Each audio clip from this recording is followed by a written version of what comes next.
भाजपा और नीतीश कुमार में संबंधों को सुधारने के लिए चाहे जितनी भी बातें कही जा रही हों, लेकिन सुधारते सुधारते कहीं ना कहीं संबंध फिर से बिगड़ जाते हैं। एक बार फिर से ऐसा ही कुछ देखने को मिल रहा है। केसी त्यागी के एक बयान ने पूरी तरह से चर्चा छेड़ दिया है और इस बयान को लेकर के जहां एक तरफ भारतीय जनता पार्टी के भौएं तरीर दी हैं, वहीं नीतीश कुमार को बैकफुट पे आना पड़ा है। नमस्कार, भोरे भोर के इस एपिसोड में आपका बहुत बहुत अभिनंदन करते हैं, स्वागत करते हैं। जैसा कि आपने देखा होगा, पिछले 48 घंटों में नीतीश कुमार ने अपने कई ऐसे बयान हैं, कई ऐसी क्रियाकलाप है जिसको बदलते हुए भारतीय जनता पार्टी के साथ बेहतर संबंध को दर्शाने का प्रयास किया है।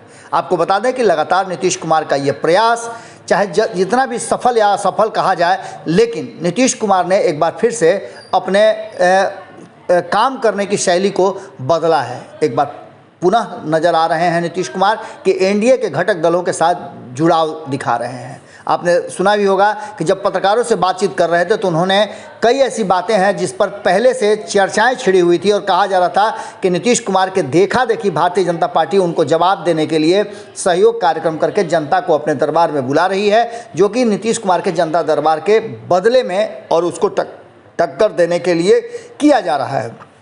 वहीं जीतन राम मांझी ने भी जनता दरबार शुरू किया था, जिसको लेकर कभी चर्चाएं हुई थी, लेकिन नीतीश कुमार ने इन सारी बातों पर राख डालते हुए सीधी तौर पे कहा था कि ये बहुत अच्छी बात है कि एनडीए के घटक दल जनता दरबार लगा करके जनता के समस्याओं का समाधान कर रहे हैं। वो सब एक दूसरे के अंग हैं और ऐसा होना भी चाहिए। लेकिन केसी त्यागी, जिन्होंने एक बयान दे करके कहीं ना कहीं फिर से एक बार जहर घोल दिया है भारतीय जनता पार्टी और नीतीश कुमार के रिश्तों में, और ये जहर ऐसा घुला है कि कहीं ना कहीं भारतीय जनता पार्टी को ये पचने वाला नहीं है।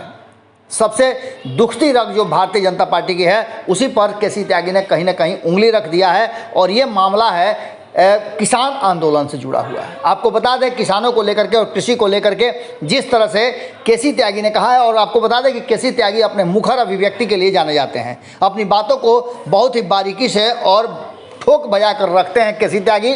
ऐसा ही कुछ अक्सर देखने को मिला है, क्योंकि केसी त्यागी के बयान बड़े ही साफ सुथरे और सटीक होते हैं।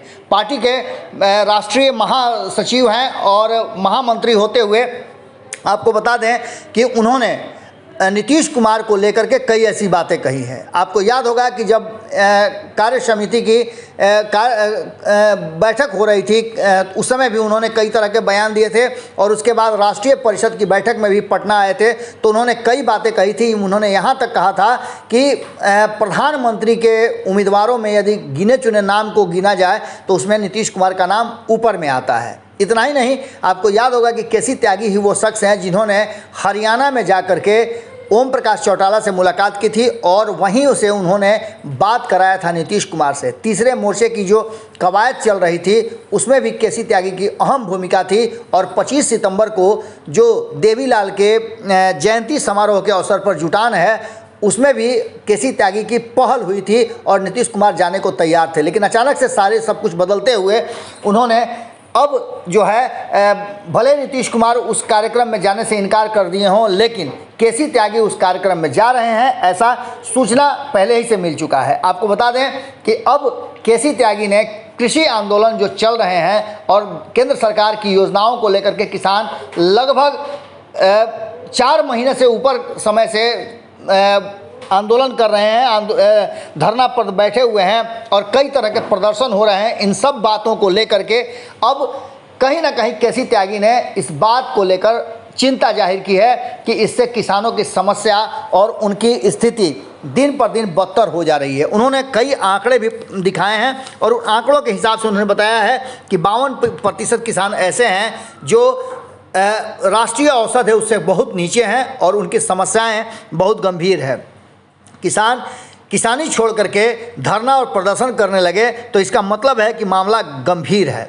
इस पूरे वाक़ये को रखते हुए उन्होंने केंद्र सरकार से आग्रह किया है कि वो एक कृषि आयोग का गठन कर दे और इसमें उन लोगों को शामिल करे जो कृषि के विषय में जानते हैं और पहले भी कृषि के से जुड़े रहे हैं। आपको बता दें, उन्होंने कहा है कि इस आयोग के गठन में नीतीश कुमार की भूमिका अहम हो सकती है, शरद पवार की भूमिका हो सकती है और प्रकाश सिंह बादल की भी भूमिका इसमें अहम हो सकती है। उन्होंने साफ तौर पे कहा कि ये सभी लोग कृषि और किसानों को बेहतर ढंग से जानते हैं। नीतीश कुमार तो कृषि मंत्री रह चुके हैं, इसलिए वो अच्छी तरह से जानते हैं कि कैसे इस समस्या से निपटा जा सके। उन्होंने हवाला देते हुए कहा था कि नीतीश कुमार ने ही 2006 में एपीएमसी बिहार से ख़त्म किया था। एपीएमसी एक्ट ख़त्म करने के बाद किसानों की स्थिति में काफ़ी कुछ सुधार हुआ था। अब इस पूरे मामले पर जिस तरह से केसी त्यागी ने बयान दिया है, उनके बयान को सुनने के बाद ये पता था नीतीश कुमार को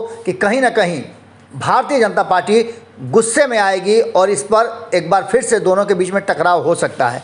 लेकिन अचानक से इस पूरे मामले पर पर्दा डालने और कहा जाए तो फिर से एक बार राख डालने के लिए कहीं ना कहीं ललन सिंह को सामने लाया गया और ललन सिंह ने इस पूरे वाक़े और पूरे मामले पर स्पष्ट कर दिया कि जो कानून केंद्र सरकार ने लाया है उसके साथ जदयू की पूर्ण सहमति है और नीतीश कुमार के द्वारा ही लाए गए जो कानून है उसी कानून पर केंद्र सरकार ने योजना बनाई है।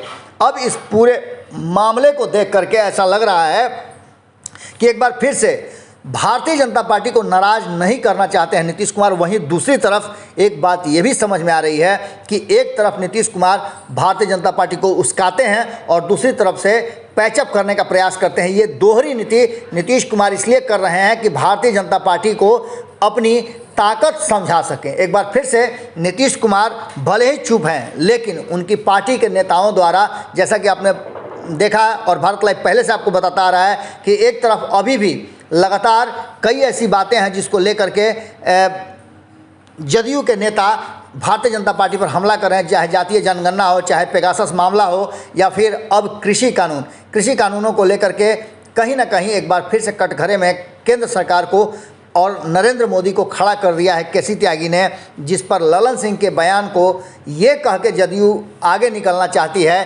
कि जब अध्यक्ष ने ही कह दिया तो बातें समाप्त हो जाती हैं। यानी कि केसी त्यागी जो कि राष्ट्रीय स्तर पर पार्टी के सबसे बड़े चेहरे हैं, उस चेहरे को ही पीछे कर दिया है। क्या ये रणनीति के तहत हो रहा है? नीतीश कुमार क्या सोच रहे हैं, किस तरह की रणनीति बना रहे हैं, ये कहना थोड़ा जल्दबाजी होगी, लेकिन इतना तय नज़र आ रहा है कि भारतीय जनता पार्टी के साथ संबंधों को लेकर के नीतीश कुमार कहीं ना कहीं दो नाव की सवारी जरूर कर रहे हैं।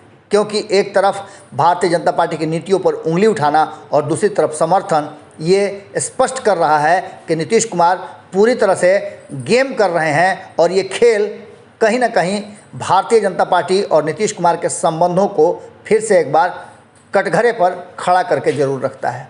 आज के भोरे भोर में हम यहीं आपसे विदा लेते हैं। बाकी की खबरों के लिए जुड़े रहिए भारत लाइव के साथ। नमस्कार।